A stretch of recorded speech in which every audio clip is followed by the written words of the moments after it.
Bonjour à toutes et à tous, merci d'être avec nous ce matin du 20 mai 2022. Bien sûr, c'est une journée printanière qui se présente à nous et bien sûr, vous aurez le détail des nouvelles du ciel tout à l'heure avec Fariel Chir en tout début d'émission. Mais avant, voyons un petit peu le contenu de ce programme. Aujourd'hui, nous aurons le plaisir de parler justement d'un événement que les non-fumeurs aiment beaucoup. Il s'agit de la journée mondiale de lutte contre le tabagisme et à cet effet, nous recevons sur ce plateau des représentants d'une association très présente sur le terrain dans ce sens, puisqu'elle prépare un très bon programme de sensibilisation dont on détaillera justement le déroulement dans un petit moment. Il s'agit de l'association El Badr et puis nous aurons aussi l'avis du spécialiste, un pneumologue, celui qui représentera aujourd'hui l'hôpital de Blida. Il s'agit du professeur Sofiane Ali Halassa qui viendra aussi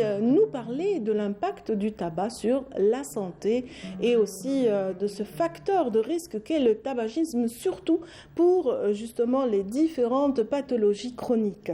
Dans cette émission, nous aurons aussi le plaisir de recevoir nos amis habituels de cette journée du lundi. Il s'agit de Siam Kenouch qui nous parlera de mariage et de dot, toujours dans le registre des traditions. Et puis aussi, nous aurons le plaisir de retrouver Soumeya Zalouali qui nous emmènera vers la région de Tipaza cette fois-ci pour parler de la préparation de la saison estivale avec des invités qui nous viennent entre autres du complexe très prisé et tant convoité, le Sable d'Or. Et puis bien sûr, un mot de sport dans cette émission puisque nous évoquerons les préparatifs des athlètes justement dans la discipline du tennis, les athlètes qui se préparent pour les Jeux méditerranéens d'Oran. Le détail tout à l'heure avec le directeur technique national qui sera parmi nous dans cette émission pour parler davantage de ces préparatifs et de deux gros tournois qui viennent d'avoir lieu à Oran. Merci encore une fois pour votre attention, mesdames, messieurs, et tout de suite, comme promis, un point météo signé Fariel Chir.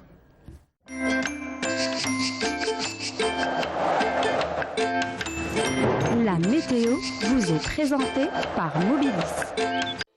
موبيليس معا نصنع المستقبل. Bonjour Fariel. Bonjour à vous Radia, ça va? Très bien. J'allais vous dire et vous? Oui.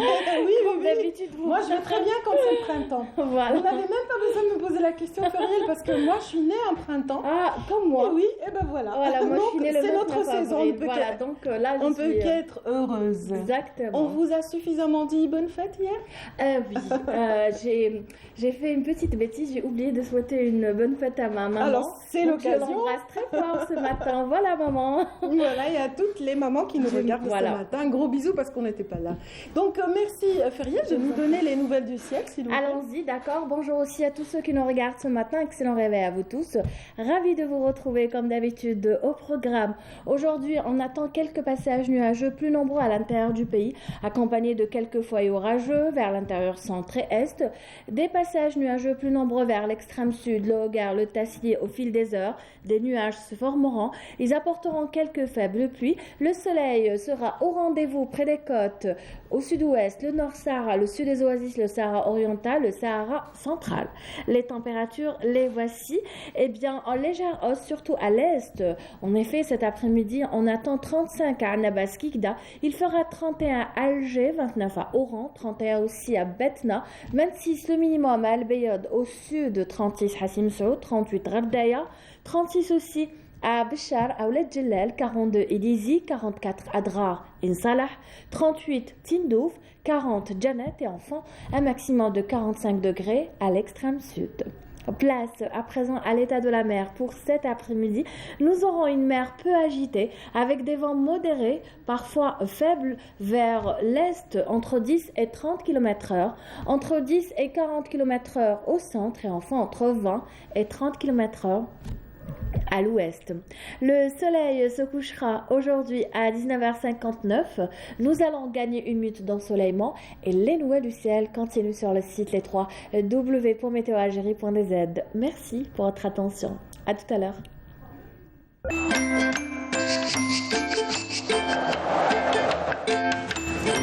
La météo vous est présentée par Mobilis. موبيليس معا نصنع المستقبل. Merci beaucoup, Feriel. Je vous en prie. Voilà, je vous souhaite une excellente journée printanière. Voilà. Au printemps.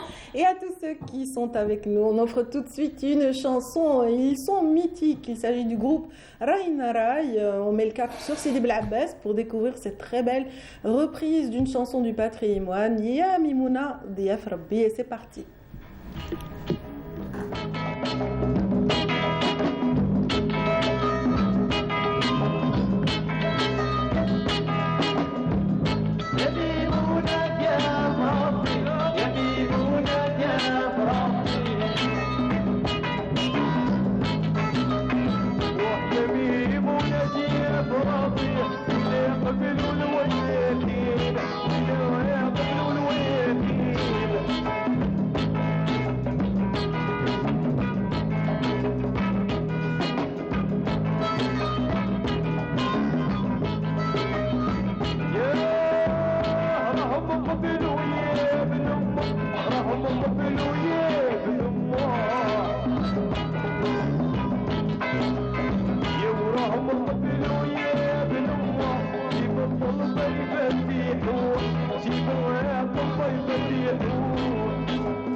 Voilà, nos premiers invités se sont déjà bien installés sur le plateau. Il s'agit des représentants de l'association Al-Badr, une association née en 2006, mais qui a vraiment agrandi sa famille jusqu'à compter aujourd'hui pas moins de 400 membres. Et puis c'est une association qui a d'ores et déjà été primée par l'OMS, l'Organisation mondiale de la santé, plusieurs fois.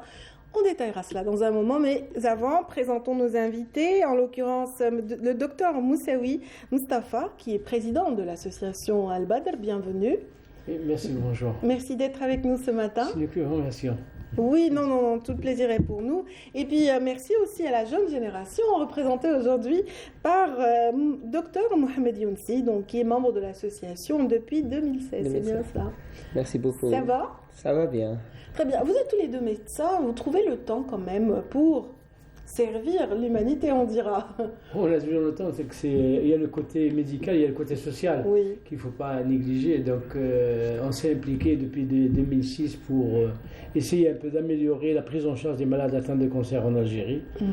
Voilà, et depuis, on a fait tout un chemin, tout un travail depuis 2006. Oui, et depuis 2006, vous n'avez eu de cesse de sonner l'alarme par rapport à un fléau. Le tabac nuit, le tabac détruit la santé de l'être humain. Et vous participez à tous ces efforts justement de sensibilisation. Aujourd'hui, vous venez pour annoncer aussi un événement, n'est-ce pas? Oui. On laisse le jeune parler. Allez, docteur Younsi, allez-y.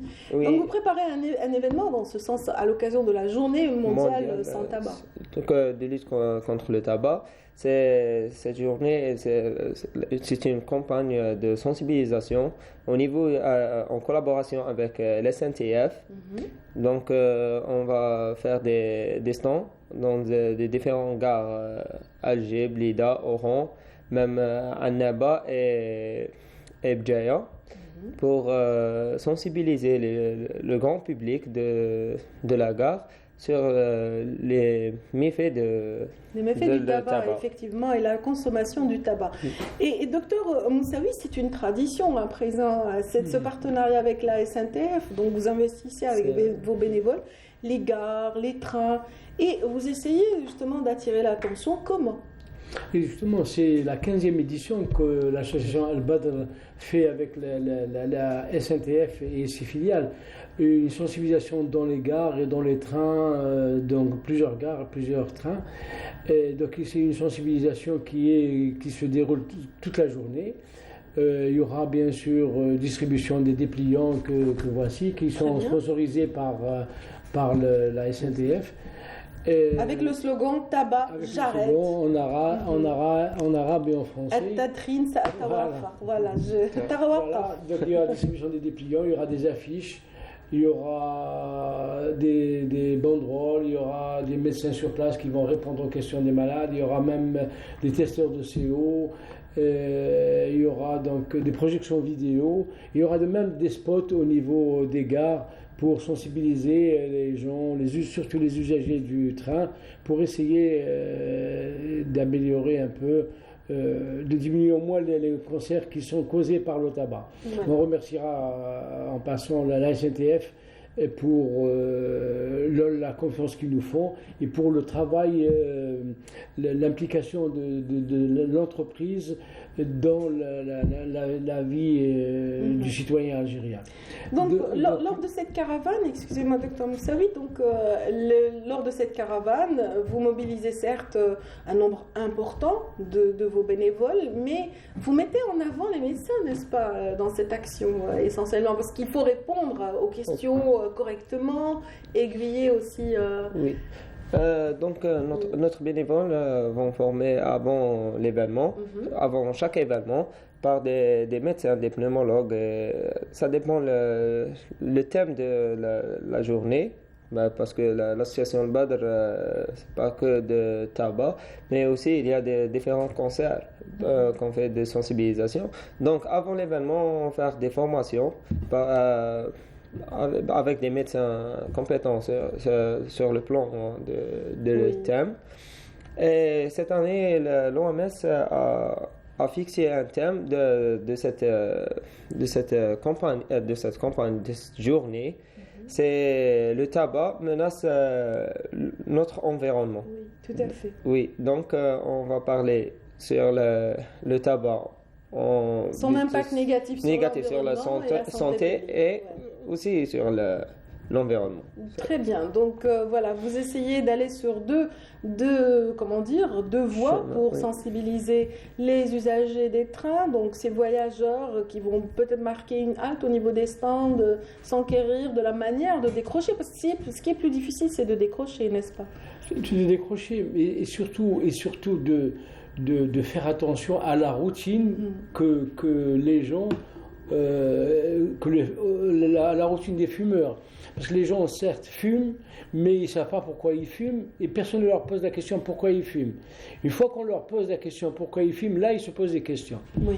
Et là, ils décident. Et on a vu déjà, comme c'est la 15e fois qu'on fait cette sensibilisation au niveau des gares, on a vu des gens, une année après, ils nous disent, depuis que j'ai vu telle affiche, j'ai arrêté de fumer. Très bien. Donc il y aura toujours, il y a des gens qui nous demandent justement des affiches pour mettre ça dans les écoles, d'autres chez eux, pour leurs enfants, pour sensibiliser leurs enfants.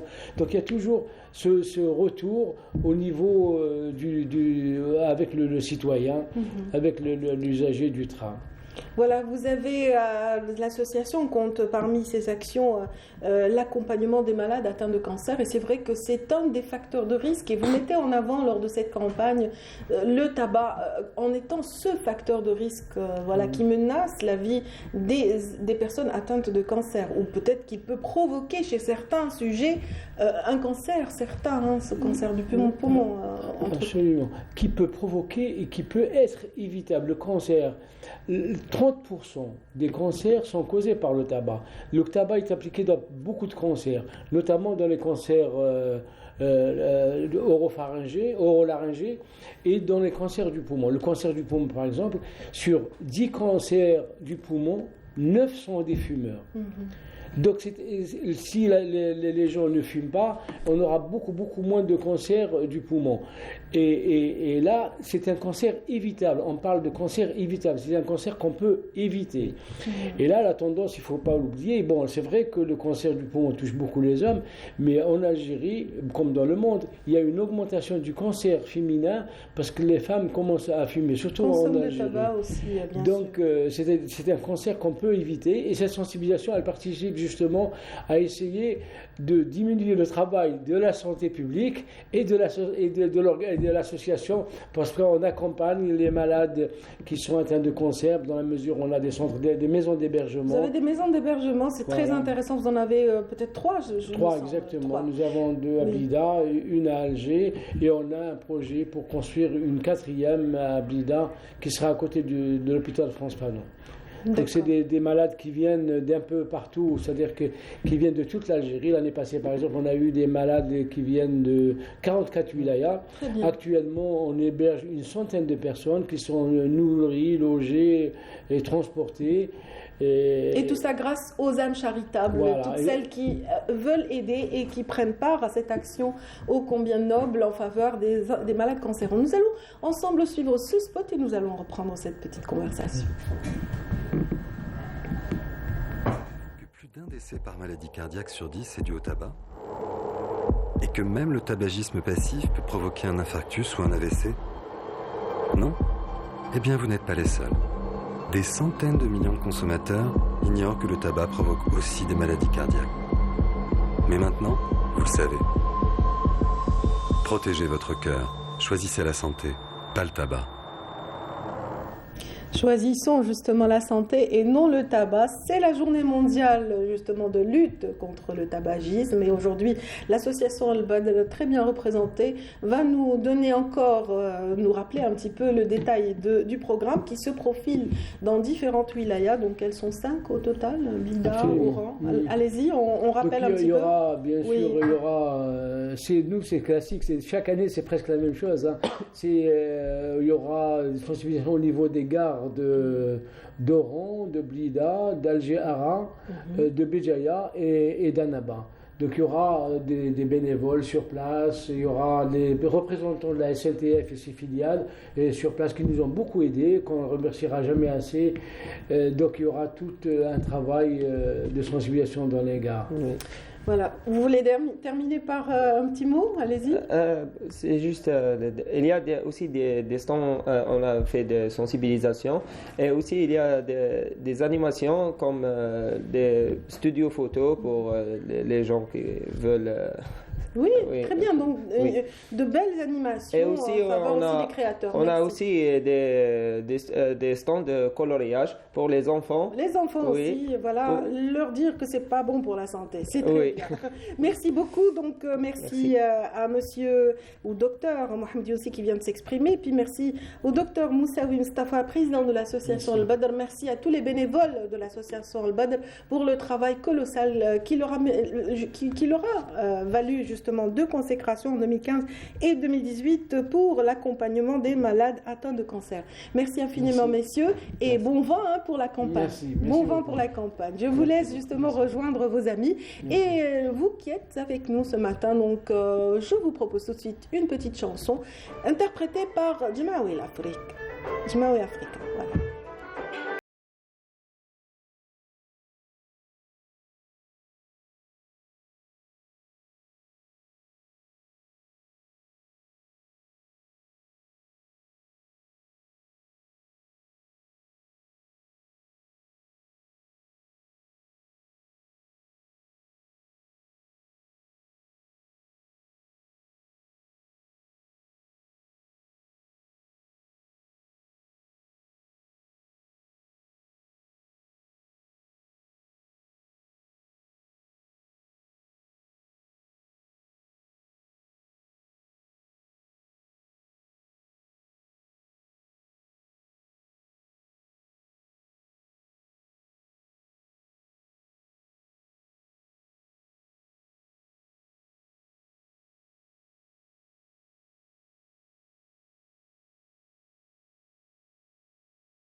Bonjour. شحال ما تطول الغيباتي لابد المزار يعود. Une belle reprise du groupe Ouais, Jemaoui Afrique. énormément, super beau, très rythmé, ça donne du punch de bon matin et j'aime beaucoup. Revisiter mais d'une façon universelle, j'ai envie de dire, c'est super oui, beau. voilà, dans une qada intimiste, dans un studio, simplement fait. Oh, c'est pas mal, c'est pas mal. Ça fait voyager en tout cas, et vous allez nous faire voyager à travers la tradition, celle du mariage. La tradition du mariage, donc l'été, c'est la période propice pour les noces, pour les mariages. Il y en aura des cortèges, je suppose. Et vous savez, à travers des frontières est aux frontières ouest, du nord au sud, il y a tellement de rituels, tellement de choses extraordinaires, et à ceux qui sont très connus, très célèbres, partagés par tous. Et il y a certains rituels qui restent quand même mal connus, très restreints chez quelques familles, peut-être dans quelques régions et pas dans d'autres. Alors, je vais justement... Mais authentique. Ils ont conservé leur authenticité. Voilà, c'est ça. C'est une identité à part entière. Alors, on va dans la ville de Annaba. Dans certaines vieilles familles beaunoises, ils ont cette tradition et qui la gardent, qui la perpétue jusqu'aujourd'hui. Au lendemain des noces, alors au lendemain des noces, nous ne sommes pas dans les fiançailles ou avant que la mariée arrive. Là, c'est le lendemain des noces. Oui. Nous sommes avec la mariée à qui on va offrir un plat de poisson à nettoyer. Donc, elle va vraiment nettoyer le poisson ne garder que la chair. Alors, qu'est-ce que c'est que le poisson? Le poisson est un grand symbole de fertilité. Et ceci explique cela. Donc, c'est une tradition beaunoise qui est toujours présente. Le poisson, déjà, c'est un anti-mauvais œil. Déjà d'un côté, et d'un autre côté, c'est un grand symbole de fertilité. Pourquoi? Parce qu'il nous rappelle cette déesse carthaginoise, voire phénicienne, qui est Tanit, donc la déesse de la fertilité, et qui est symbolisée par un poisson. Donc c'est un poisson. Et là, c'est une tradition qu'on perpétue, mais qui est aujourd'hui conservée par les vieilles familles. Très peu de familles. Ouais, certaines belles-mères un peu plus difficiles, les beaunoises, je parle, vont s'amuser aussi à donner à la nouvelle mariée. Non. Ce qu'ils appellent gritlia. Ah oui, c'est-à-dire qu'il faut préparer de il faut nouer un petit bâton comme ça. Pour ceux qui nous regardent et qui sont de la Gérois, alors gritlia, c'est macaron bottorka ou macaron lama. Oui. Donc il faut vraiment la préparer. La préparation d'ailleurs entre gritlia à l'est et macaron bottorka ici, c'est pas la même chose, parce que gritlia à l'est, en fait, elle est cuite à la vapeur, tandis qu'ici on le fait juste cuire dans l'eau. Mais c'est laborieux, donc c'est quelque part une très demain. Donc, les Aurès, on va quitter un petit peu Annaba, on va rentrer dans les terres, dans les Aurès. Alors du côté de Bouaqi, de Khanchla, une tradition avant les noces, c'est de donner la famille du mari. Donc de l'époux, sa maman, sa tante, donner ou essayer donner un bain à la mariée, mais ce bain n'était pas avec de l'eau, mais avec du lait. D'accord, un peu comme les hindous. Ça ressemble à ça. Donc, verser quand même du lait sur tout le corps donc de la nouvelle bru, la nouvelle venue dans la famille. Et c'est un rituel qui a tendance à disparaître. Ça nous rappelle un petit peu aussi Cléopâtre qui se baignait dans de lait, pas n'importe lequel, le lait de l'ânesse. Il paraît que c'est le plus doux. Bon, je ne l'ai pas goûté. Non, il faut dire que pour le produit de beauté, je ne pense pas que vous ayez été tenté un jour. Je ne sais pas ce que ça va donner. Bon, en tout cas, c'est ceci. On va aller au sud, donc du côté de Janet, d'Elizy, de Taman Rasset, de Insalah, aussi de Guen. Nous avons une population touareg. Oui, d'accord. Pas franchement touareg, mais il y a aussi la population noire, c'est-à-dire déportés de Tombouctou, ceux qui se sont installés au sud algérien et qui viennent des pays du sud du Sahel. Donc, alors, au sud, donc Janet, Elizy, Taman Rasset, Insalah, Hargen, nous avons le rituel de l'ouzir et de l'ouzira.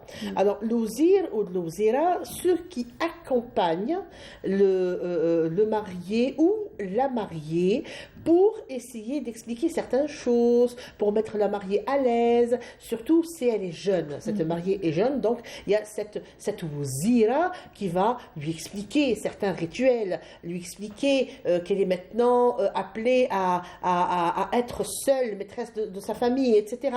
Et puis cette ouzira, ça ressemble un petit peu à al-mashta chez nous.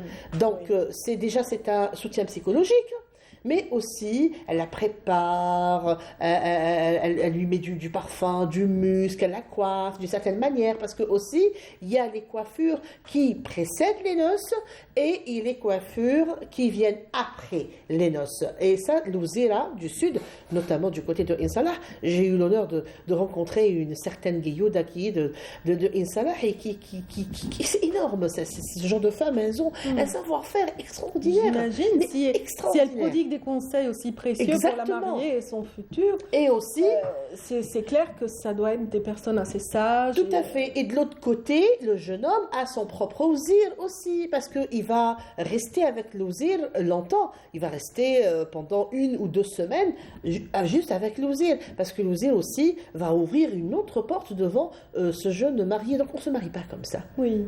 Contrairement à le mashta, c'est vraiment un accompagnement esthétique essentiellement, donc pas psychologique. musique. Tout à fait. Voilà. Donc c'est franchement quelque chose de très très présent et ancré dans notre culture.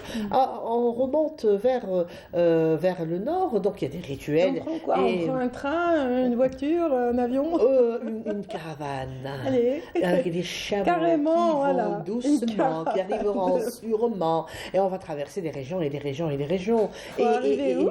Et pour arriver, on va laisser Alger, le rituel de Tebar, de Henna et tout ça, c'est un petit peu partout. Mais on va aller dans des villes. Dans des villes comme je dirais Shell, Meliana, Tunis, etc. Mais je crois que la réalisatrice nous a préparé. Je ne sais pas si elle a une petite chansonnette à nous faire écouter. Je ne sais pas. Réalisatrice, j'attends un signal de la part de la régie. Une petite chansonnette qui va nous mettre sur les rails afin de parler de ceci. De cette région en particulier. De cette région. Je n'ai rien comme signal. Alors vous continuez, Siham. D'accord. Est-ce que ça vient? Donc, alors nous sommes, je disais donc que nous sommes à Chechel, à Meliana et à Ténès, et qui eux connaissent un certain mariage ou une certaine tradition dite Arf Sidi Mahammar. Ah oui, Voilà. bien sûr. Et donc ça c'est très ancien. C'est amusant même. Mais c'est des rituels qui sont très intéressantes et plein de symboles. Oui. Plein de symboles. La chanson est là. Non, je n'ai pas. Ah, bah, oui, il y a un petit son en sourdine, oui. Ah oui, celle-là, je la connais. Eh bien, vous voyez? Donc, oui. c'est quelque chose qui est très, très présent. Oui, c'est vrai que c'est très repris dans les mariages. En revanche, l'Arf lui-même est conservé aussi par certaines familles, d'autres ont abandonné. Alors, bien que ce soit très sympa pour les époux. Et c'est plein de symboles. Oui. Parce qu'en fait, on dit, bon, Arosat Arba'a Doro. Qu'est-ce que c'est que cette Arosat Arba'a Doro? En fait, il ne s'agit pas de l'Arba'a Doro, le Kibch ou le Fakia. Non, la pièce n'existe pas, malheureusement. Mais en fait, c'était l'Arba'a Doro louis d'or. C'était un petit louis d'or qu'on offrait à la mariée. Et cette mariée n'allait avoir ses cadeaux que le lendemain des noces. Donc, sa dot et ses cadeaux, elle n'allait les avoir que le lendemain des noces. Donc, on commençait avec un louis d'or. Bon, il y a des rituels qui demandaient... Elle devait marcher pieds nus, sortir de la maison de son père, pieds nus, avec couverte d'un drap, et avec un miroir. Images, là, voilà, par exemple, avec un miroir sur la tête. Et sur le miroir, il y a des bougies. Alors, le miroir, c'est contre le mauvais œil. Les bougies, c'est pour illuminer, justement, son futur, sa vie conjugale, etc. Et puis, le lendemain des noces, c'est tout le monde qui lui offrait des cadeaux. Elle pouvait être une femme dans les très, milieux très ruraux, heureuse. il fallait qu'elle monte à dos d'ânesse. Alors, dans les milieux ruraux, ça c'est une autre histoire, parce qu'on avait le choix entre une mariée qui devait monter sur un cheval, dans un haoudaj. Quand je dis haoudaj, je me souviens de Yazid. Mais alors, haoudaj, Yazid, je peux en dire plus, mais avec ça. Alors, c'était justement la cabine habillée qu'on mettait sur le dos d'un cheval ou d'un chameau, un dromadaire, pour justement accompagner la mariée. Et dans les zones rurales, il y a cette manière aussi où le papa portait sa fille sur son dos, pour la faire sortir de la maison.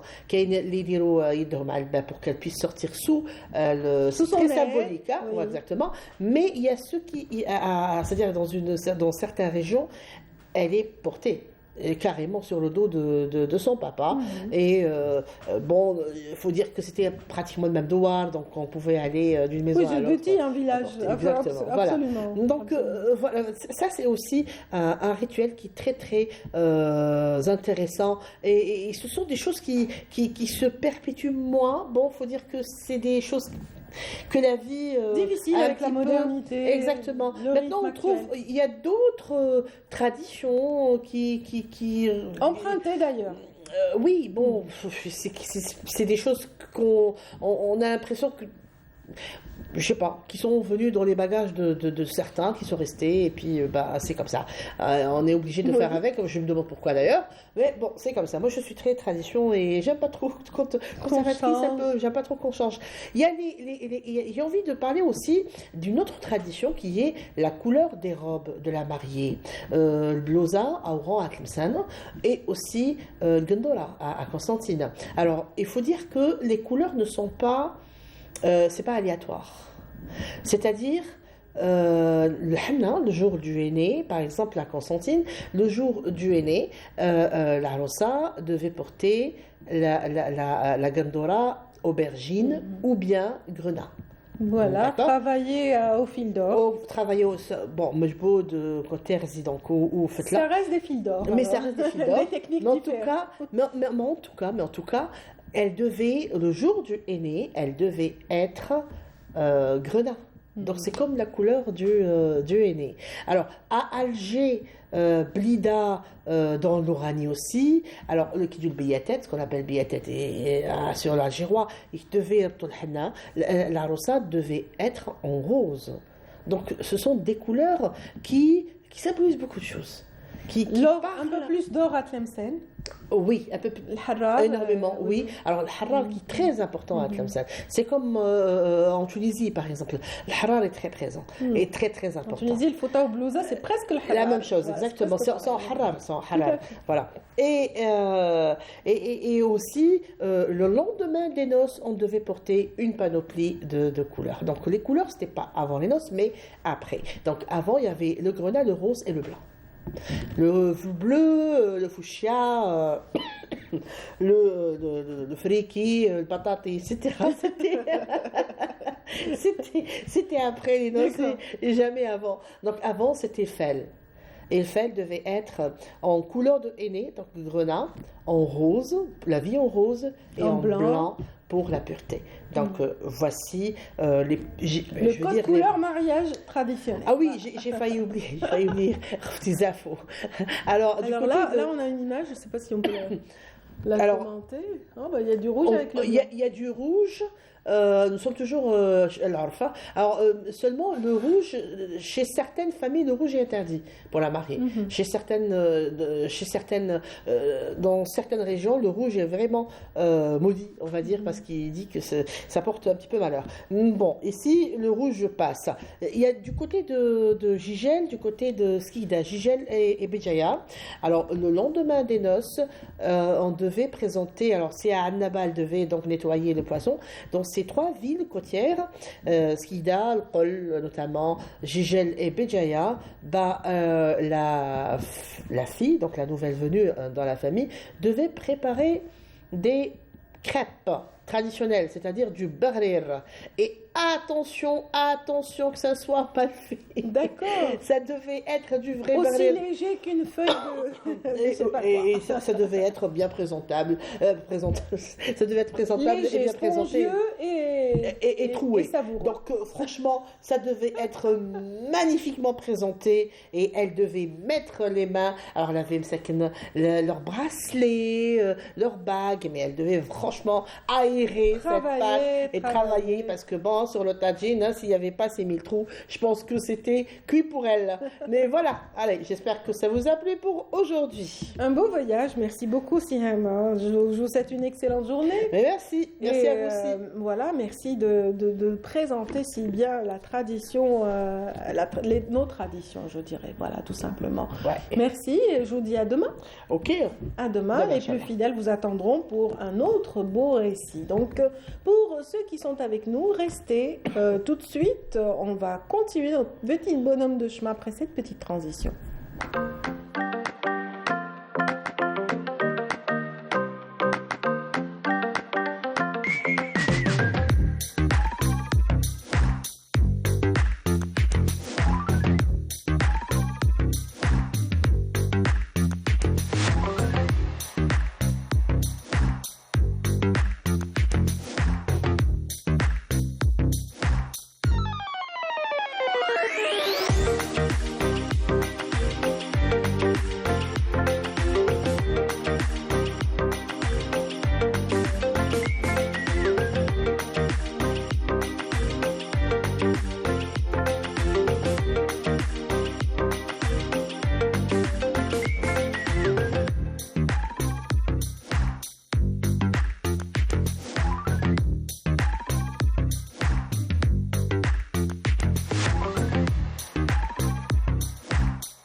Berham Kenouch, c'est Soumeya Zarouali qui vient de s'installer avec son invité. Bonjour Soumeya. Bonjour Adia. Ça va? Ravie de te retrouver. Merci, apparemment. Oui. Très contente. Surtout quand il s'agit de parler d'été, de vacances. De saison estivale, de plage, de beach volley. Je sais qu'on va rêver avec vous Soumeya aujourd'hui. Donc vous n'êtes pas seule ce matin. Non, je suis pas seule justement. Je suis en bonne compagnie. Ahsen Bouallouch est là, bonjour. Bonjour. Vous êtes donc directeur du mythique hôtel, donc les Sables d'Or de Zeralda. Exactement. Et si vous êtes là aujourd'hui, c'est pour parler de relance touristique dans la région. Surtout que le complexe touristique de Zeralda a été rénové récemment, a été donc réhabilité. On a procédé à la mise à niveau des 3 unités dont dispose le complexe. Donc je cite l'hôtel Les Sables d'Or, Mazafran, et puis le centre touristique, le centre de vacances. Je vous laisse en parler, M. Bouallouch. Bon, avant que vous m'entamiez, je voudrais juste dire quelle est l'histoire de Tipaza avec l'or? Alors, corne d'or, sable d'or. L'or est présent partout. Est-ce qu'on peut savoir pourquoi? Non, mais... Parce que c'est une région en or? Peut-être, oui, peut-être sur toute la côte, au niveau de la côte, effectivement. Mais bon, j'aimerais juste rectifier un truc. Effectivement, la Corne d'Or fait partie donc, de Tipaza. Les Sables d'Or fait partie du complexe de Zeralda. Très bien. Donc, voilà. Donc, le complexe de Zeralda, comme l'a cité Madame Zarouali, Soumeya, donc on a 3 unités au niveau de Zeralda. Donc, on a le centre touristique qui est composé de 80 bungalows. Donc, qui ont une capacité d'accueil individuellement de 6 personnes. Donc, c'est 3 chambres avec un petit salon et un jardin privatif. Pied dans l'eau, hein? Pied dans l'eau, bien évidemment. Donc voilà, tous les bungalows bénéficient d'une vue imprenable sur mer. Donc on peut assister comme au lever de soleil et jusqu'au coucher de soleil. Donc c'est une vue dégagée. On a le fameux hôtel Mazafran, donc qui est connu dans un premier temps de par sa capacité, parce que c'est l'un des plus gros et grands hôtels sur la place d'Alger et peut-être en Algérie. Donc une capacité de 450 chambres, quand même, ce n'est pas rien du tout. On dit que c'est un hôtel de tourisme de masse, donc de par sa grande capacité. Et on a le fameux hôtel Les Sables d'Or, donc qui est composé de 220 chambres. Donc on a à peu près 200 chambres et 21 suites sur place. Un hôtel 4 étoiles, Bien donc évidemment. un hôtel de luxe. Donc si on parle des catégories, différentes catégories, donc on a les 3 unités, c'est des unités hôtelières, entre autres les bungalows. Donc on a les bungalows qui est une unité hôtelière qui fait partie, qui est plus ou moins une unité non classée certes, mais quand même qui a le mérite d'exister avec une prestation hôtelière. On a l'hôtel de Mazafran, donc qui est un hôtel 3 étoiles, et on a l'hôtel Les Sables d'Or, qui est un hôtel classifié 4 étoiles. Donc le complexe en lui-même laisse un large choix aux citoyens, donc à la famille algérienne ou bien aux vacanciers, de bénéficier un tout petit peu de différentes grilles tarifaires et différentes classifications de l'hôtel. Très bien, donc il y en a pour toutes les bourses. Il y en a pour toutes les bourses, exactement. Alors le complexe touristique de Zeralda, un joyau architectural, rappelons-le, qui a été construit en 1969 et conçu donc par le célèbre architecte Fernand Pouillan. On va voir tout ça en images ? Allez, on va voir tout ça en images et on revient tout de suite après pour en parler.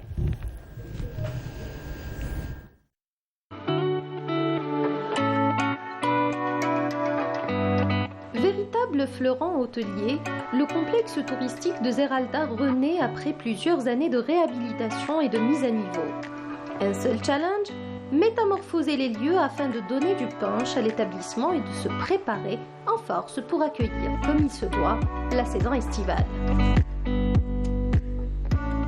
Nos 3 unités hôtelières proposent plusieurs offres, week-end, moyen séjour, nuitée, et plusieurs soirées à thème, dîner gastronomique, dîner dansant, tout en respectant le protocole sanitaire.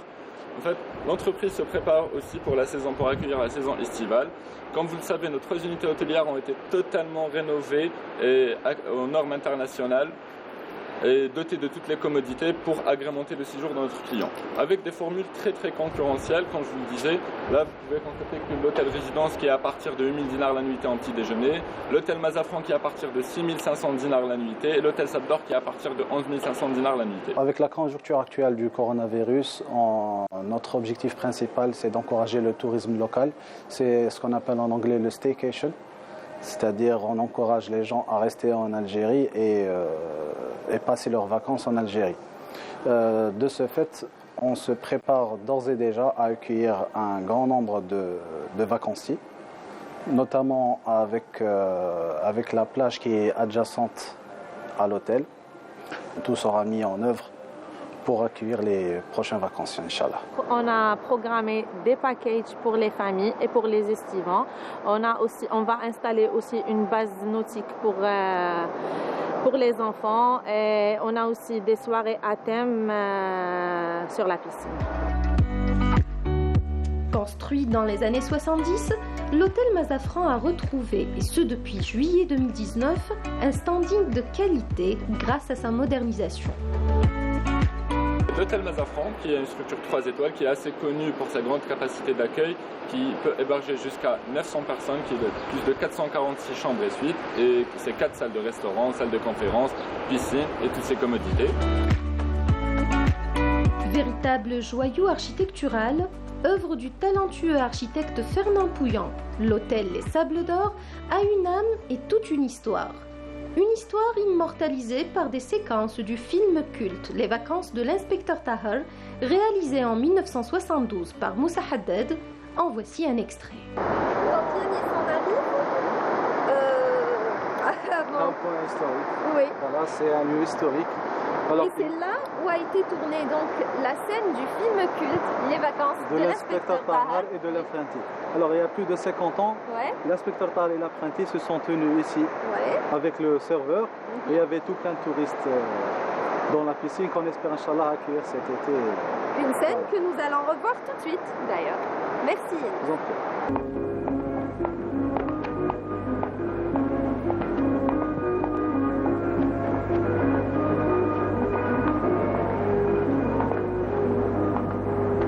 دكتور الطاهر نستكلف بلي زافيرات نتاع كتيلات ولي زافيرات نتاع الشركات ولي زافيرات نتاع لي مينور نتاع البور نتاع الطاكسيات نتاع الفوربيات نتاع الكريم ايكونوميك لا ما درت والو ما تاكمش شحال كروب نتاع التوريست هنا انكليز ما عندناش الانجليز هنايا عندنا فرنسيس اسبانيول بولوني سويس كابيل دانوا كنديان ايجيبسيان. Le petit dernier, l'hôtel Sable d'Or, 4 étoiles avec 228 chambres et commence sa nuitée à partir de 11 500 dinars. C'est un bâtiment classé dans le patrimoine national, réalisé par l'architecte Fernand Pouillant. On dispose de 456 capacités, 456 personnes, 12 000 dinars la nuitée. On dispose aussi d'un restaurant à thème brasserie, buffet 3700.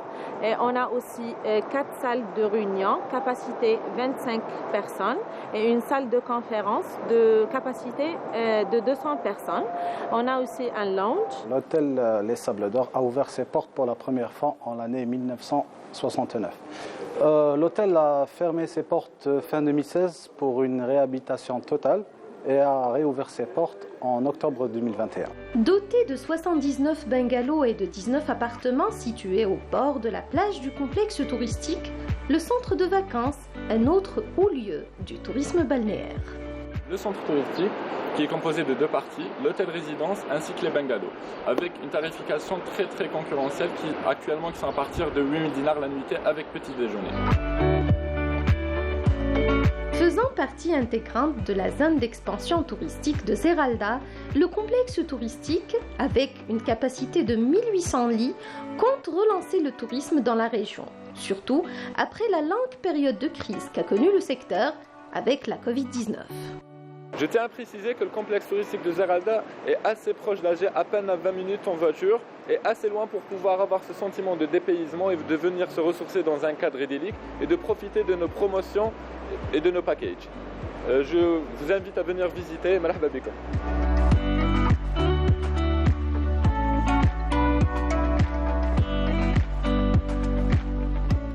Ouais, merci. On a pu voir On a vu la mer. Exactement, de très belles images de Zeralda. Moi j'ai vu beaucoup de baigneurs lorsqu'il y a eu cette semaine caniculaire, donc justement on s'est rendu à Zeralda, l'endroit qu'on vient de voir, et c'était vraiment plein de nageurs et des baigneurs d'un jour. Voilà. Oui, ils avaient profité. Non, on n'est pas encore l'été, on est au printemps, mais déjà. Les gens commencent à nager, c'est Les incroyable. gens aussi profitent un tout petit peu avant le rush de la saison. Oui, tout à fait. Voilà. Ils profitent du soleil aussi, dès que le soleil se pointe. Comme ça, j'aperçois quand je fais un peu la tournée de l'hôtel, je vois tout le monde qui s'installe et tout ce qui s'ensuit, qui profite un tout petit peu de 2 ou 3 heures comme ça en bain de soleil, tout en profitant un tout petit peu de tous les espaces. C'est-à-dire, il n'y a pas le rush, il n'y a pas encore les enfants qui courent de partout et tout. Donc voilà, c'est normal. Mais elle était fraîche selon notre rédacteur en chef. C'est normal qui vient de le confirmer à qui a été à Zeralda. Qui a été également à Zeralda. Voilà. Qui a fait trempette contrairement à moi. Moi, je n'ai fait que prendre un thé d'Iyato et apprécier comme ça la vue, le coucher du soleil. Ouais. Bon, les baignades. T'as pas eu le courage d'aller plus loin. Non, je n'étais pas préparée, je ne m'attendais pas. C'était une surprise de voir.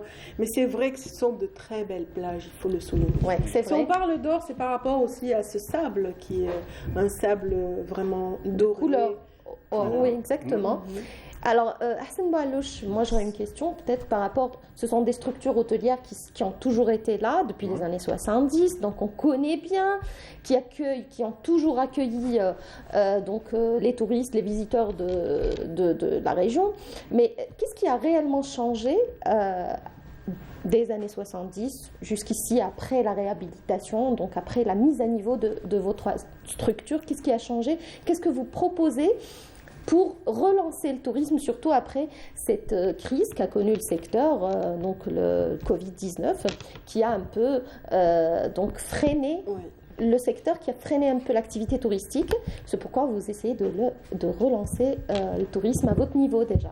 Exactement. Donc déjà, ce qui a changé après la réhabilitation, c'est encore une fois revoir un tout petit peu toutes les structures. Donc on parle d'une génération un peu 3.0. Donc on a essayé de remettre toutes les infrastructures pour répondre un tout petit peu à la demande actuelle. Donc on est passé des anciens systèmes d'exploitation aux nouveaux systèmes d'exploitation, donc tout ce qui est ERP de gestion, donc tout ce qui est gestion des hébergements et de la restauration dans un premier temps.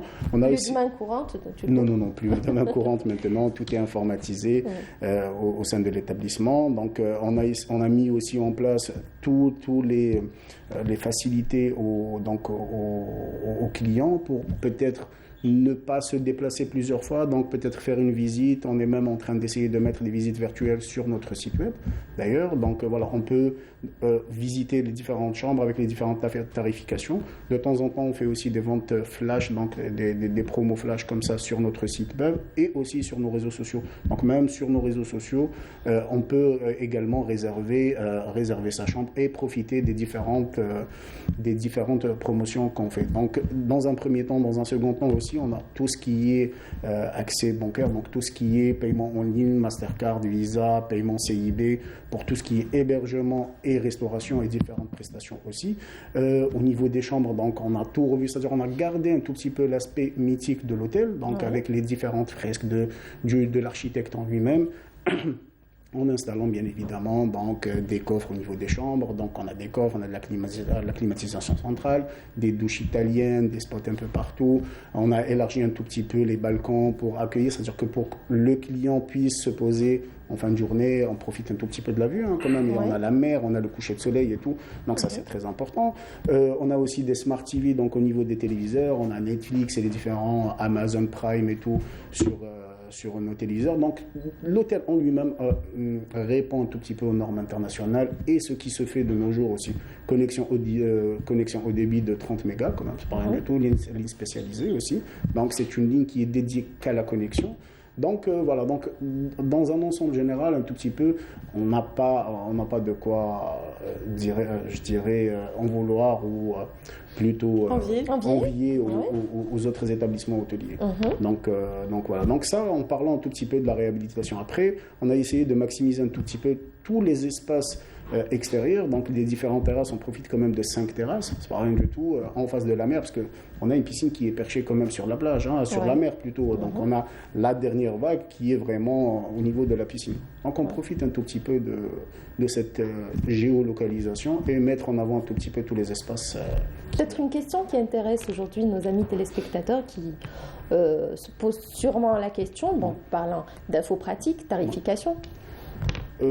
Effectivement, donc c'est un sujet un tout petit peu qui revient à chaque fois cette année en vue de la crise, un tout petit peu. Donc on voit un tout petit peu tout ce qui se passe sur le marché, les bourses un tout petit peu qui commencent à se rétrécir parce que voilà, la cherté de la vie en ce moment. Mais nous, à notre niveau, on essaye de faire une petite veille concurrentielle. On essaie, si vous voulez, étudier nos tarifs pour être le plus accessible possible par rapport à notre classification, bien évidemment. Parce qu'il faut faire la différence. Un 3 étoiles, c'est quelque chose. Un 4 étoiles, c'est autre chose. Donc, on a plus de prestations, mais plus de charges aussi. Donc, voilà. On peut parler d'ores et déjà, c'est-à-dire on peut déjà élaborer un plan tarifaire annuel du prix de la chambre. Mais, bien évidemment, il reste le volet restauration. Où on voit un tout petit peu l'instabilité du marché en ce moment, avec des prix qui sont fluctuants du jour au lendemain. Donc, mais je peux d'ores et déjà vous dire que en ce qui concerne des hôtels 4 étoiles, on est les moins chers du marché. Donc voilà, c'est une politique qui a été installée donc de par l'hôtel, le groupe ainsi que le ministère pour donner cette accessibilité à la famille algérienne ou à l'Algérien de venir profiter un tout petit peu.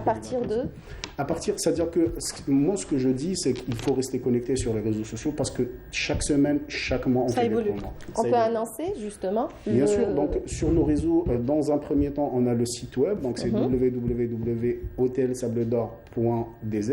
Sinon, sur Instagram, c'est Sable d'Or Zeralda ou sur Facebook, Hôtel Les Sables d'Or Zeralda aussi. Ou encore complexe touristique de Zeralda. Aussi, où il englobe un tout petit peu les trois unités.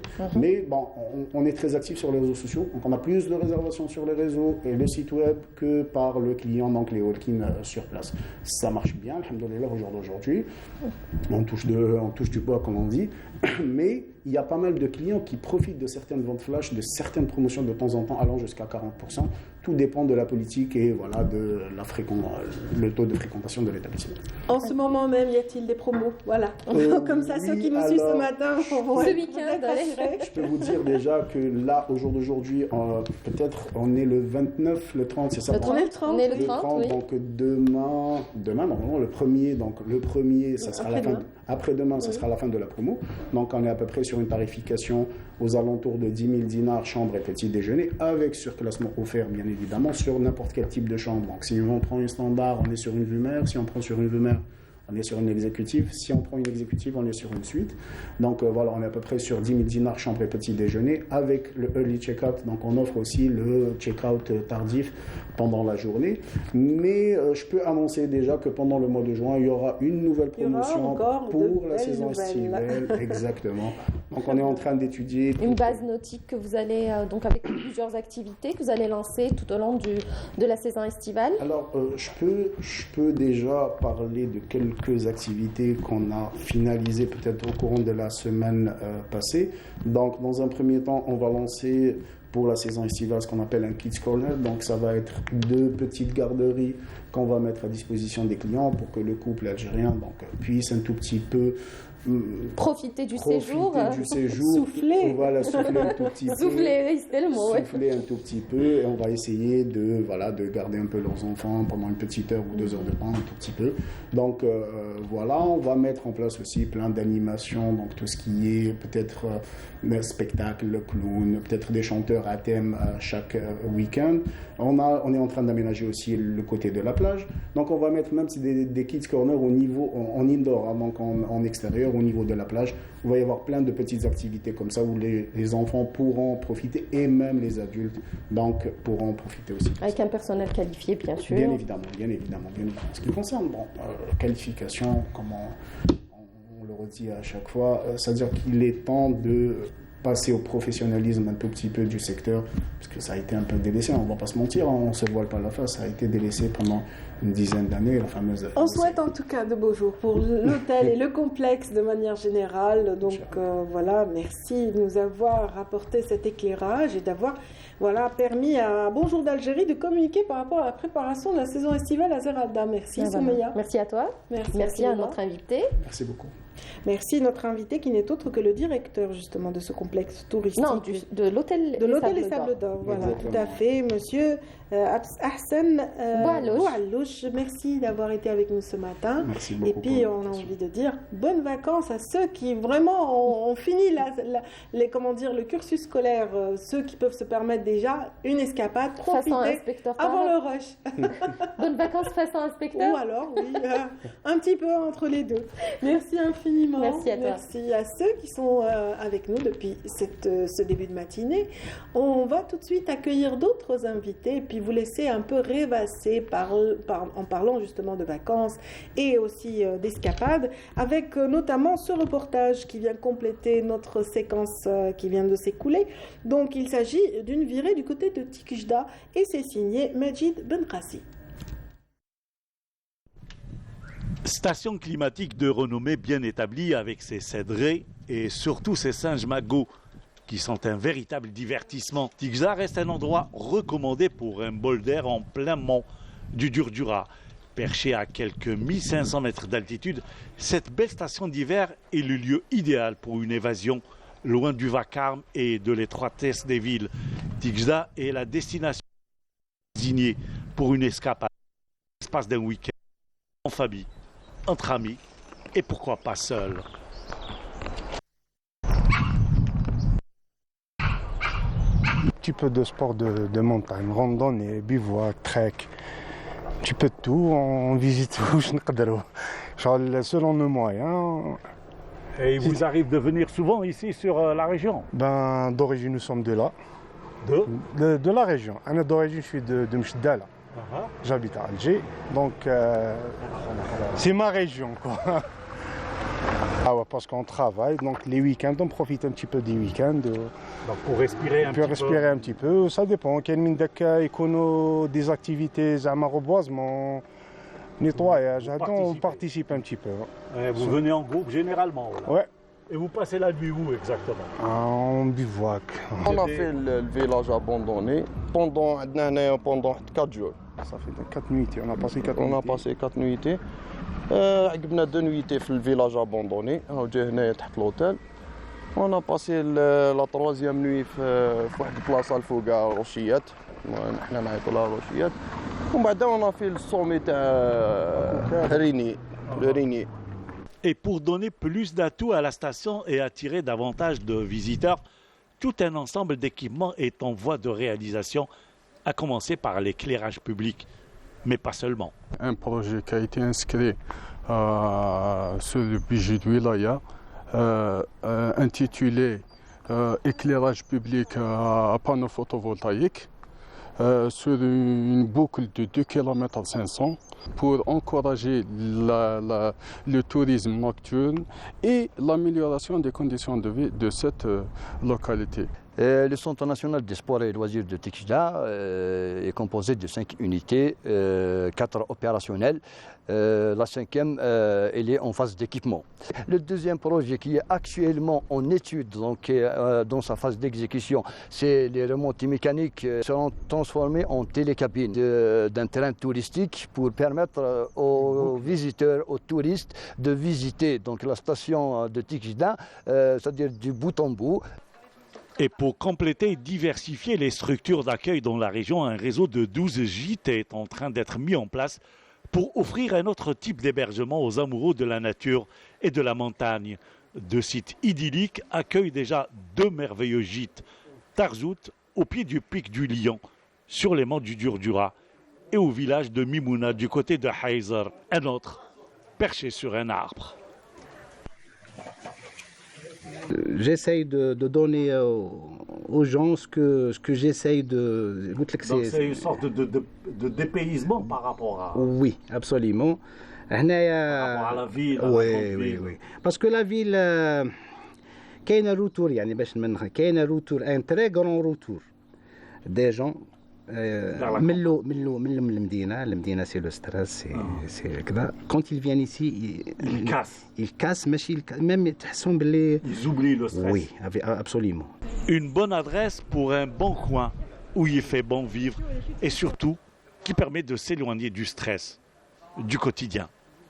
Voilà, je vous avais promis un vrai voyage de rêve, effectivement, à travers ce reportage signé Majid Benrassi, qui a bien profité de la fraîcheur de la montagne.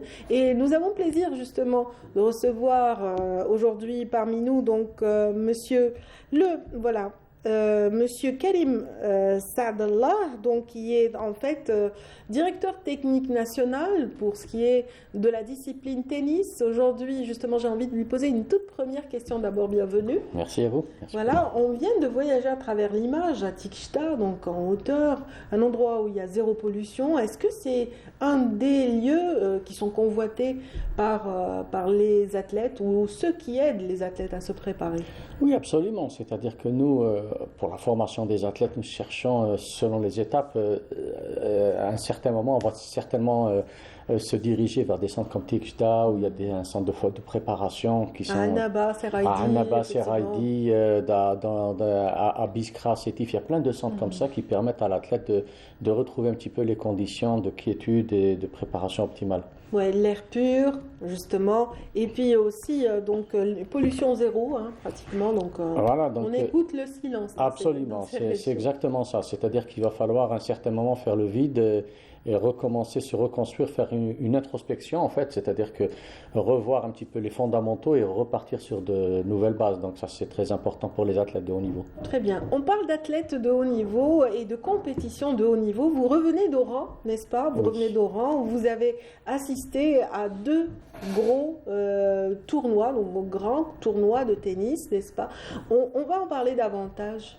Oui, c'est-à-dire que nous on s'inscrit en fait dans la préparation des Jeux méditerranéens d'Oran, donc qui vont se dérouler le mois prochain. Et ce qu'il y a, c'est qu'on voulait, avec le comité d'organisation, donc le COJM des Jeux méditerranéens, faire des test event en fait. Chaque discipline était censée ramener donc un test event en amont pour essayer de voir en situation réelle quels sont les manques, les ajustements à faire avant d'aborder les Jeux méditerranéens. Donc nous avons opté pour 2 ITF Pro, ce qu'on appelle les combines, c'est-à-dire sur la même semaine, nous avons eu un tournoi messieurs et dames professionnels. C'est à peu près un niveau presque similaire à celui qu'on attend pendant les Jeux méditerranéens. Donc pour nous, techniquement, c'était un bon test. Ça a permis un petit peu de jauger le niveau de tous nos potentiels. 2, ça nous a permis également de voir un petit peu l'état des infrastructures, si elles répondent pendant la compétition. Donc ça nous a permis tout ça et voilà, donc cerise sur le gâteau, on a quand même eu décroché quelques très bons résultats. Hein. Inès Ibou avec Ben Issa qui gagne le tournoi en double, Inès Ibou qui gagne celui du simple. On fait 2 finales dans le deuxième tournoi. Ben Qaddour qui fait un quart de finale et elle bat la tête de série numéro 1. Donc d'excellentes performances. Voilà, sans oublier les autres. Hein. Donc d'excellentes performances qui vont nous permettre également de voir les ajustages qu'on pourrait faire. Voilà, et ça leur permet eux aussi de jauger un peu leur capacité actuelle, de se situer par rapport à des talents certains qui ont un autre peut-être classement mondial, etc. Et de se placer dans cette compétition qui sera décisive au mois de juin prochain. Oui, c'est-à-dire que nous, là, on se trouve, c'est-à-dire ces jours-ci, on va voir ce qu'on appelle la shortlist pour les autres participants. Donc c'est à partir de là qu'on va pouvoir déterminer nos chances, on va dire, de jouer les rôles. Donc il est clair que si les nations du bassin méditerranéen envoient leurs meilleurs joueurs, ça va être très très difficile pour nous de jouer les places du podium. Mais on va voir selon les inscrits. On connaît notre potentiel, donc on attend de voir quels sont les participants qui vont prendre part à ces jeux pour pouvoir déterminer notre Mais sur un cours de tennis, tout est possible. Vous êtes d'accord avec moi? Il suffit qu'un athlète soit en bonne condition et même s'il n'est pas classé mondialement, il peut battre un autre joueur qui est aussi beaucoup plus performant que lui. Hein. Oui, tout est possible. Absolument, c'est ce qu'on a vu avec notre athlète Linda Ben Qaddour qui a fait un excellent parcours durant les 2 semaines. Et qui a fait sortir la tête de série numéro 1 ou 2 et qui a fait des matchs exceptionnels. Donc ça c'est vrai qu'on peut le voir. Mais nous aussi, c'est-à-dire que en fait, par l'organisation de ces tournois, il y a tellement de retombées, je vous dirais économiques, parce que c'est quand même 21 nations qui ont participé. C'est entre joueurs et participants et coachs et managers, c'était une centaine de personnes. donc en devise forte, qui sont venus pendant 3 semaines à Oran. Ils ont eu l'occasion de visiter Oran. Ils étaient éblouis et vraiment épatés. Une ville pleine de charme. Absolument. Donc Oran, il faut leur rendre hommage par rapport à ce qu'ils ont fait pour la préparation de ces JM. On leur souhaite un plein succès pour ces Jeux. Mais déjà, là, je pense que les acquis qu'ils ont, c'est déjà très très bénéfique pour la ville d'Oran. Monsieur Karim Saadallah, vous avez dit un mot clé, préparation. Donc tout de suite, on va lancer un reportage, on va suivre en images justement ces préparatifs concernant la discipline tennis. Ça se passe à Oran et c'est parti. 3 jours d'entraînement programmés pour ce premier stage de préparation au vu des prochains Jeux méditerranéens Oran 2022. Un regroupement qui a vu la présence de 3 athlètes. Nous avons essayé un peu de mettre les moyens que nous avons pour préparer au mieux ces athlètes. Et comme vous le savez, donc, il y a une nouvelle recrue qui a accepté de jouer pour l'Algérie. Donc il a signé son contrat hier. Et voilà, donc on va essayer, Inch'Allah, d'atteindre des objectifs appréciables à la hauteur du pays. Nous avons sous la main donc 8 joueurs et 6 joueuses que nous avons choisis par rapport à leur classement, par rapport à leur classement international et national, qui se trouvent actuellement chacun de son côté en train de faire des circuits, donc des circuits professionnels. Et sur la base des résultats, donc nous aurons la liste définitive comme indiqué par les Jeux méditerranéens. Déterminés et concentrés, les athlètes algériens ont rejoint le sol du pays avec un seul mot d'ordre, être prêt le jour J. Cette préparation, elle est simple. Ça faisait longtemps que je n'étais pas venu ici. Et ils m'ont accueilli avec un grand cœur, et ça, je tiens encore d'ailleurs à les remercier. Et cette préparation, je la prépare un peu ici, là, c'est quelques jours. Et puis moi j'ai mis tournois qui s'enchaînent prochainement, des ITF et des futurs. Et je les prépare aussi à la All-In Academy dans le sud de la France, là où je m'entraîne, avec l'équipe de Tsonga, géographie de Tsonga et de Thierry Assion. Et après, mon objectif, c'est tout simple, c'est à chaque fois de jouer un tournoi, c'est de le gagner, quoi. Et du coup, pour moi, l'objectif, c'est de ramener la médaille d'or, sans être arrogant ou quoi que ce soit, mais voilà, c'est de jouer match après match et d'être rigoureux. Avec beaucoup plus de matchs et beaucoup plus de tournois, le niveau va augmenter et j'espère arriver bien préparé pour les Jeux méditerranéens. Une bonne opportunité pour moi, surtout une Sharaf Haran, où comme je l'ai dit, j'ai commencé le tennis là-bas, donc c'est un tournoi important pour moi et pour représenter l'équipe nationale.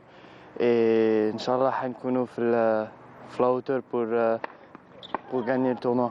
Avant de prendre part aux prochains Jeux méditerranéens Oran 2022, les tennismen et tenniswomen algériens participeront à plusieurs tournois internationaux ITF Pro. Et justement, nous parlions des ITF Pro il y a un instant avec notre invité ici présent, Karim Saadallah. D'abord, je tiens à souligner que c'était un reportage et un compte-rendu de Sarah Derbel qui a suivi un petit peu les stages préparatoires. Voilà, donc vous aviez une autre paire de lunettes. Hein. Oui, on va pas trop se kiffer. Et puis, je tiens à souligner quand même la détermination de certains athlètes. On a vu Ryan Regemis qui s'exprimait au micro de Sarah Derbel il y a un instant, déterminé, hein, vraiment. Oui, c'est-à-dire que là, nous on prépare, c'est-à-dire qu'on ne va pas ramener, sincèrement, c'est pas pour faire de la figuration, c'est-à-dire qu'on essaie de les motiver. Après, comme on l'a dit sur un cours de tennis, tout peut arriver, même s'il faut être réaliste, mais tout peut arriver. Là, à chaque fois que nos athlètes rentrent sur le cours, ils se donnent à fond, et voilà, donc après le résultat, on ne pourra pas leur en vouloir, même s'il y a un résultat négatif, mais on est sûr que ce sera positif pour nous, quoi. Voilà. Je sais qu'une des athlètes évolue actuellement très bien encadrée par la Fédération nationale de tennis et elle fait une carrière internationale très intéressante. Elle a tout juste 14 ans, on peut en parler? Absolument. Donc, nous avons Maria Bades qui est actuellement double championne d'Afrique. Elle a été en 2021 et là, tout récemment, elle a été encore une fois championne d'Afrique dans les 14 ans. Elle va même faire Là, actuellement, ils sont arrivés en Tunisie ce matin, enfin hier, où elle va jouer carrément les 16 ans. Donc, elle a 14 ans et elle va jouer les 16 ans. Donc, le tableau des 16 ans, elle va tenter sa chance dans les championnats d'Afrique. C'est un potentiel. Il faut dire également que pour une première, Maria Badesh, en tant que championne d'Afrique et numéro 1 africaine dans sa catégorie, elle a été sélectionnée pour prendre part au tournoi de Wimbledon des 14 ans. Ce n'est pas rien. Excusez du peu, bon voilà, donc elle rentre dans la C'est le rêve de tous les tennisman. Absolument, donc c'est ce qu'elle va faire, et puis elle va enchaîner juste ensuite une tournée de 5 semaines avec une équipe de la Fédération internationale qui va prendre en charge les 8 athlètes pour faire des tournées avec. Donc c'est pour vous dire le potentiel qu'on a. Il faut dire également, il faut rendre hommage à l'encadrement de l'athlète qui est encore une fois 100% algérien, qui a été formé ici. Donc c'est vrai qu'il joue en solo, le joueur, enfin le tennisman ou la tenniswoman sont livrés. On a l'impression qu'ils sont livrés à eux-mêmes quand ils sont sur le court de tennis, mais en fait c'est toute une stratégie, toute une préparation, toute une organisation planifiée à l'avance. Si je vous raconte, il doit avoir des points, il doit avoir des performances, il doit être présent dans les différents chelems, et c'est très difficile. Je vais vous donner une journée type de Maria Badesh quand elle était jusqu'à l'année dernière. Ils habitaient Boudoua, donc ils venaient chaque matin à 5h30, 6h du matin, faisaient une séance d'entraînement avant de repartir à l'école. Elle faisait son cursus scolaire. L'après-midi, elle revenait s'entraîner. Et elle étudiait dans les trajets, durant le trajet. Et ça n'empêche pas d'allier donc le résultat sportif et école dans la mesure où elle est numéro 1 de sa classe. C'est pour vous dire que c'est très très pointu comme travail. S'il n'y avait pas eu tous ces sacrifices, je ne pense pas qu'elle serait arrivée à ce niveau. Voilà, donc c'est pour vous dire que ici, la formation, on peut l'avoir, c'est-à-dire on peut la faire. Mais ce qui nous manque ici, c'est les compétitions internationales. Je vous donne un chiffre simple, c'est-à-dire que si vous comparez la Tunisie, rien qu'un pays voisin, ils ont 52 semaines de compétition. C'est 52 semaines, c'est-à-dire chaque semaine, il y a une compétition internationale. Nous, c'est les 2 premiers, et après 3 ans, on n'a rien eu. Là, c'est les 2 premiers tournois qu'on organise. Donc, imaginez 2 par rapport à 52. Donc, c'est clair que quand l'athlète a chez lui des compétitions internationales, ça lui permet d'évoluer, de progresser, et ainsi de suite. Nous, on les forme ici éventuellement, et on est obligé de les envoyer à l'étranger pour jouer ces compétitions, parce que les compétitions restent le baromètre matière de progression des joueurs. Donc de progression de la carrière du joueur en matière de tennis, effectivement, donc, parce qu'il y a un classement, il y a des points à décrocher. Et même si la compétition semble banale, il faut décrocher une participation par-ci, par-là. On connaît un petit peu le process, et c'est vrai que la fédération arrive à concrétiser des résultats. Et on le voit à travers ces nouveaux athlètes qui sont l'espérance un petit peu de l'Algérie par rapport aux Jeux méditerranéens. Oui, c'est ça, c'est-à-dire que c'est un tout. Nous avons plusieurs projets qu'on mène en série, en parallèle, je vais dire. Mais je vous prie de croire que c'est vraiment très très difficile. Il y a des est-ce que maintenant, il y a un relais qui est très précieux pour le tennis, c'est le sponsoring.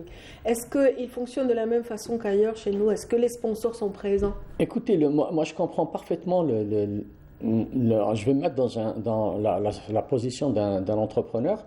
Moi, je vais demander à la fédération, ok, je vous donne l'argent, mais c'est quoi le retour d'investissement? C'est très difficile de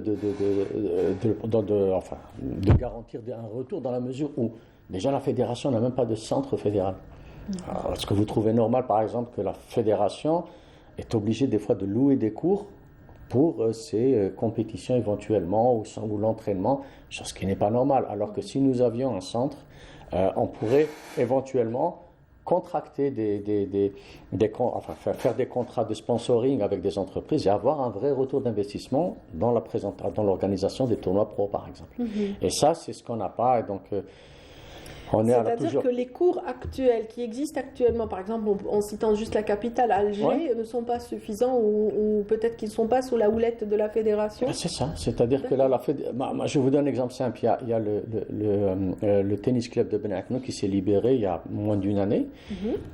Alors, je sais pas, moi j'ai toujours, à chaque fois que j'en ai l'occasion, j'en parle et je le dis, c'est-à-dire que ce serait bien que... C'est un très beau club. Ben oui, si on l'attribue, si on l'affecte, on va dire, à la Fédération algérienne de tennis, je vous promets que les résultats ne tarderont pas. On n'a rien à envier en matière de formation de base, je vous dis, formation de base à ce qui se fait ailleurs.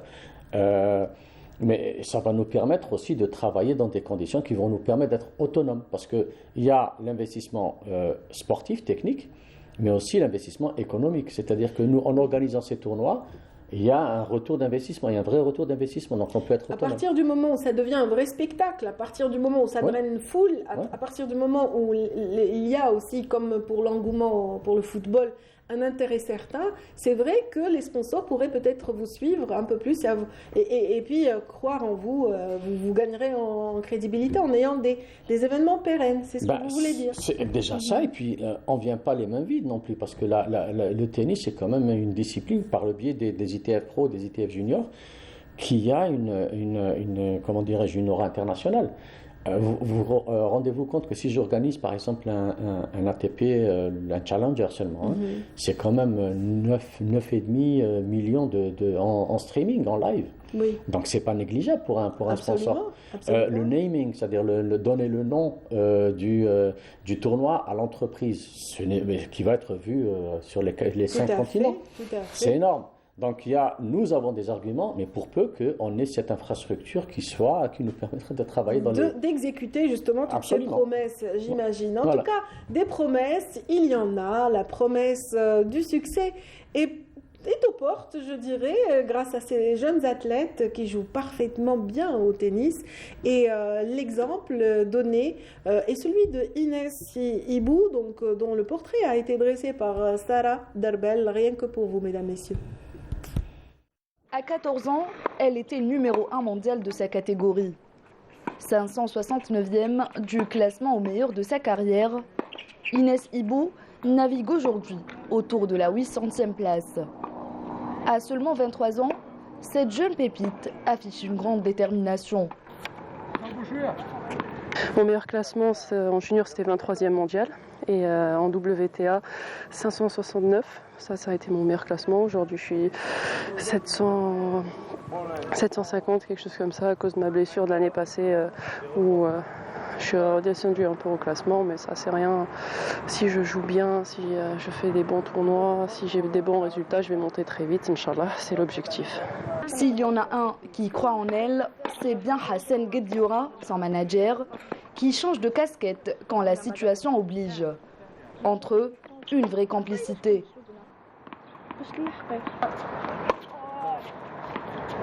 Oui, elle a fait 2 tournois WTA à Doha.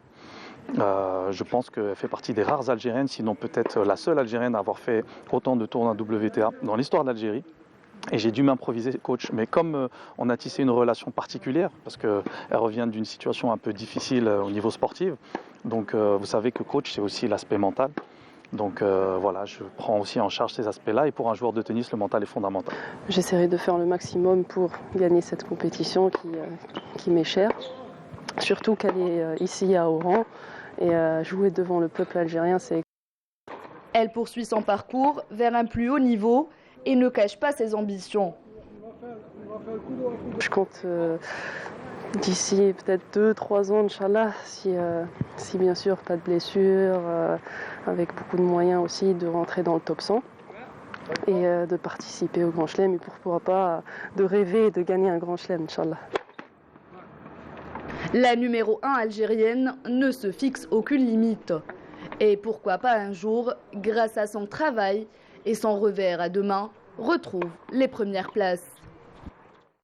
Alors on parlait du rôle de l'encadrement, on l'a bien senti à travers ce partenariat entre le coach de Inès Ibou et elle-même, donc voilà, qui lui permet justement d'espérer, de rêver, d'aller vers les grands chelems, et c'est un petit peu le cas de tous les tennisman actuellement. Écoutez, moi je vais vous donner un exemple vraiment qui symbolise un petit peu la progression du tennisman. Je vais prendre l'exemple de notre voisine, donc Jabbar Ons, la tunisienne, qui a commencé par gagner l'ITF Junior à Roland-Garros. Et à partir de là, il y a l'État qui a mis les moyens pour l'aider à sa progression. Au jour d'aujourd'hui, elle a quand même gagné donc, des très très grands tournois sur le circuit WTA. Elle est arrivée à la 5e ou 6e place mondiale, donc elle est 5e ou 6e actuellement. Mais il faut dire, il y a quelque chose qui m'a un petit peu intéressé dans sa progression, c'est que, un, c'est un produit 100% tunisien, et deux, maintenant en Tunisie, vous allez dans les cafés publics, n'importe où en Tunisie, quand il y a un match de football ou un match de Jabbar Ons, les gens regardent autant le tennis. Dans les cafés, vous verrez, ne soyez pas étonnés de voir un match de tennis et les gens en train de voir. Donc c'est ça, c'est-à-dire que si on arrive à placer des joueurs à ce niveau-là, c'est-à-dire avec le potentiel qu'a l'Algérie, Allah Barak en matière d'infrastructure et qui existe, hein, qui nécessite une réhabilitation, mais qui sont là déjà, je vous promets qu'il y a un très très gros potentiel, aussi bien économique que sportif. Absolument. Le fait d'avoir, c'est vrai qu'il faut aider dans un premier temps la progression, mais une fois sur le circuit, faire confiance au talent et il y aura sur un retour d'investissement. Karim Saadallah, vous êtes directeur technique national au sein de la Fédération algérienne de tennis. Vous êtes également, vraiment, vous avez une autre casquette, celle de l'expert et du délégué technique de la Fédération internationale de tennis. Alors, vous devez aussi rendre un petit peu des comptes à cette Fédération internationale. Vous leur dites quoi par rapport à la préparation, discipline tennis pour les Jeux méditerranéens actuellement? Écoutez, moi, justement, parce que durant les Jeux, je vais être obligé de prendre le rôle de délégué technique parce que la Fédération internationale m'a fait confiance et m'a donné justement cette lourde tâche qui est de les représenter pendant les Jeux. Donc on va être neutre, hein, on va dire, mais bon, l'avantage qu'il y a, c'est que ça va être... je suis algérien, c'est clair que ça va se passer chez moi et je voudrais que les choses soient bien faites. Donc pendant les 4 derniers mois, j'ai fait mon travail, j'ai essayé de mettre à niveau avec la DJS d'Oran, qui au passage je remercie vivement parce qu'ils nous ont vraiment beaucoup aidés, ils ont mis la main à la pâte pour mettre ces infrastructures à niveau.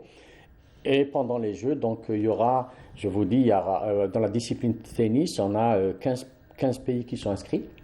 Donc ça va se jouer sur 5 jours, c'est du 27 juin au 1er juillet, sur les cours de Saint-Hubert, donc Habib Khalil d'Oran. Et à partir de là, on va essayer de montrer la plus belle image et en matière d'organisation. Déjà, ici avec le test event, le retour qu'on a eu est extrêmement positif, que ce soit par le comité d'organisation ou bien par les athlètes eux-mêmes qui ont participé.